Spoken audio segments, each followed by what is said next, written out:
Okay, so this is still a work in progress, but I'll go through what's been added in so far. You said that you heard water yesterday. Yes, ma'am. Yes, ma'am. We have 3 little rivers. You can tell because they're wet. And then we have 2 little hills to just direct the water the way that we want it to go. Up there, that'll eventually all be filled with plants. We haven't gotten to a place where we can keep it protected from the ducks the way we want. And then plus, they're still playing in this little pool. They freaking love it. So, and they play in the rivers too. And then we have another little beachy area for them that they really like. And then the water, you know, that's, of course, that part up there is higher and it goes all the way down to here, which again, not done yet. We want to, I think this is too loud. We're going to slow that down, put some more rocks and cover that up. But yeah, that's where the water flows back into the pond. And that pipe there goes all the way down to the bottom. This is about 3 feet deep. And then there's a pipe that branches off and goes along that whole side there. And you can see that we have diffusers to help aerate. Aeration is extremely important because you want that anaerobic bacteria on the bottom to be broken up and blah, blah, blah. So it is extremely important. That was one of the major things that we learned with the ponds across the street. It's more important than you may realize because they'll have that layer at the bottom. Like if you look at any of those videos, they'll have like an oxygenated layer and then a kind of oxygenated layer and then a non-oxygenated layer at the bottom of the pond. And so you need that at the bottom, and so that helps. And then it brings up stuff from the bottom, and then the duckies like to play in it too. They grab the stuff and munch on it, and they bite the bubbles and whatever else. So this up here is 3 feet deep-ish. Yeah, maybe more like 2.5. This part up here is like 2.5 feet deep. Then there's a spot right around here on the other side. This is the inlet pipe that brings all the dirty water in. There's a depression that goes in like this, and I'll show you the thing that's in there. So there's a void space for all of the bigger debris to collect, and then we can flush that pipe out.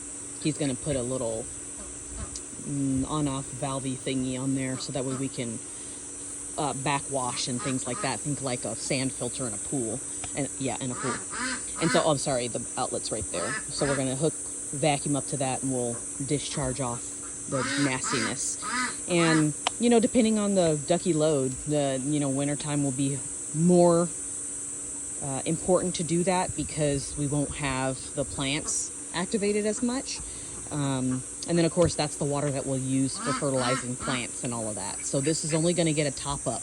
It's not going to ever be drained unless something disastrous happens. We're just going to siphon off the water that we need either for watering plants or to get the nastiness out of this little void space under here.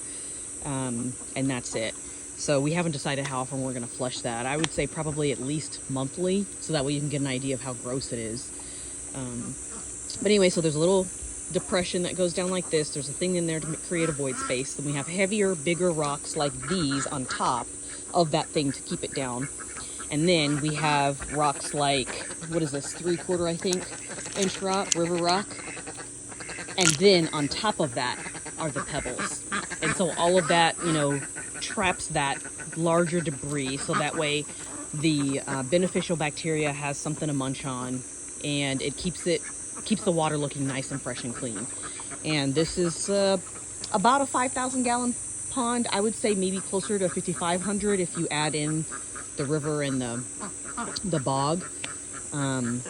But yeah, that beneficial bacteria, and I'll go over there so that way you can see, takes care of all of that. So the diffusers, we have 2. The beneficial bacteria and the barley straw and the plants are the absolute most important parts of this whole system. And there's our pump with, the inlet from those pipes that I was talking about. This goes up into the bog and down and collects into that void space, and then flows back into the water.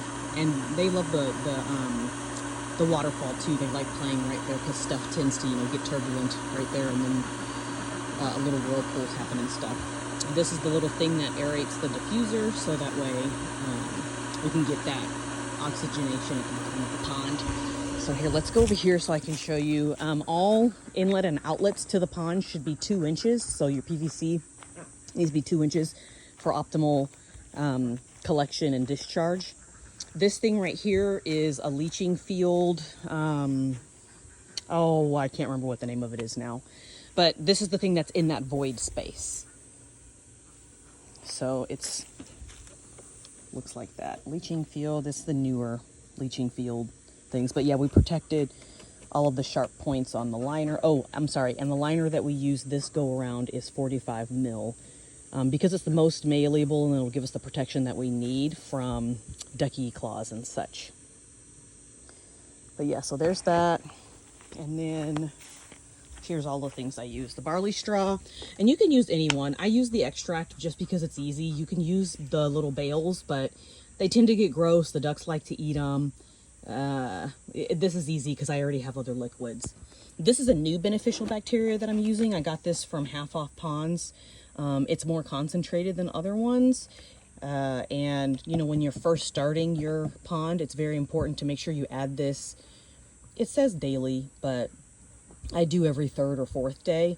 And then, you know, we'll keep going on from there and adjust as necessary as time goes on.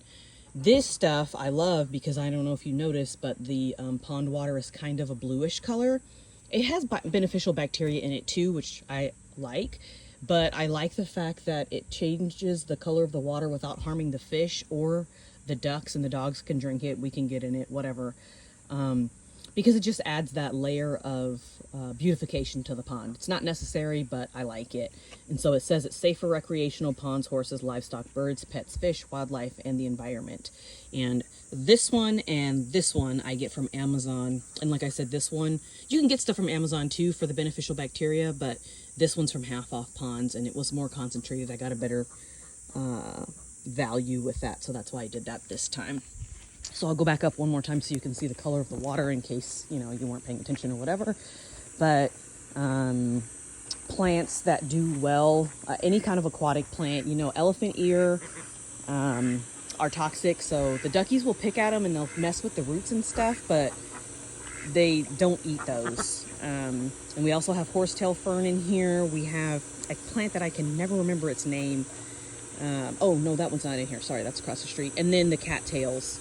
So eventually that's going to take over this whole thing and, you know, cover it up. And then we have some little, I can't remember the name of that either. I'll have to look it up if you're interested in it. But we just got that from our local river, and it takes off like freaking a wildfire.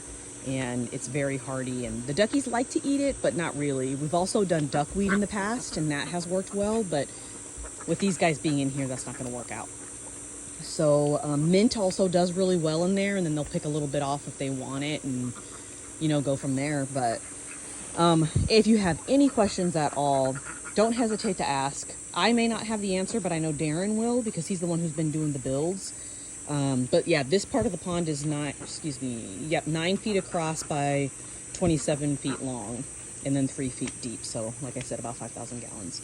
But we've been doing it for a while. We started with a tiny stock pond with one of those water storage tanks, the little white ones that have the metal cage around it. And that worked really well for like 2 years. And we learned from there, and we moved on, and we've improved our builds every single time. And I think this one is going to be the one that really does the most well, and it better because it's right up against the house. So I cannot handle it being funky. I cannot handle it being overgrown or algae or anything. And it gets a lot of shade throughout the day. We have some really nice oaks that cover, you know, and that's important too. In the wintertime, obviously that'll keep this colder, but if it comes down to it and we need to put a little heater in here, we will, but I really doubt it. You know, duckies have that specialized circulation system that helps keep them warm when it's cold. And then if you can see way back there, that's going to be our really big pond, because during mating season, we have 4 males, so during mating season, they're not going to be as harmonious as they are right now. So anyways, yeah, if you have any more questions, just let me know.